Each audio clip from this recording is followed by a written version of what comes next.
Hi అండి అందరికీ. మా పొలంలో అయితే ఈరోజైతే మొలకలు అయితే వేస్తున్నాము.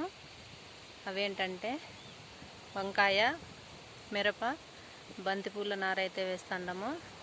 చూడండి, వంకాయ ఇది వచ్చేసి అంకూరకాయలు సీడ్స్ అయితే.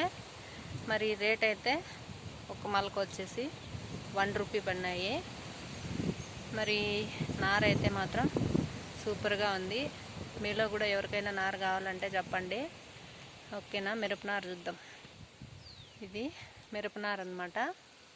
ఇదైతే మిరపనార అయితే మచ్చ ఉంది, కానీ మందు అయితే కొట్టుకుంటే ఎక్సలెంట్గా వస్తుంది. మస్తు కారంకాయలు ఇవైతే. నార అయితే చాలా బాగుంది. అంటే చిన్న నార లేకుండా కొంతమంది అయితే యూరియా ఎక్కువ వేసి నారు పొడవు వచ్చేటట్టు చేస్తారు, కానీ నాటినామంటే ఒక్కరోజు గడిస్తేనే మొలకలన్నీ చచ్చిపోతాయి.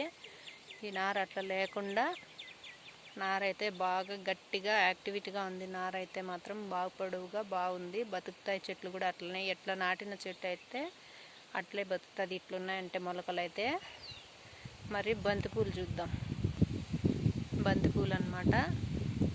ఈ నార అయితే ఎల్లో కలర్ అంట ఇది నారు. కానీ ఈ అన్న అయితే, నర్సరీ అన్న అయితే నారైతే ఇది మేము 3000 మొలకలు అయితే తీసుకున్నాము. వంకాయ మిరపనారు దానికోసమని ఫ్రీగా అయితే ఇచ్చిండంట. 100 మొలకలు ఏమో ఉన్నాయి, 100 మొలకలు అయితే ఫ్రీగా ఇచ్చిండంట. ఇవి కూడా మనం కొనాలంటే ఒక్క మొలక వచ్చేసి 2 రూపాయల పైనే పడుతుంది. చూడండి, నారైతే ఇది కూడా చాలా బాగుంది, ఓకేనా?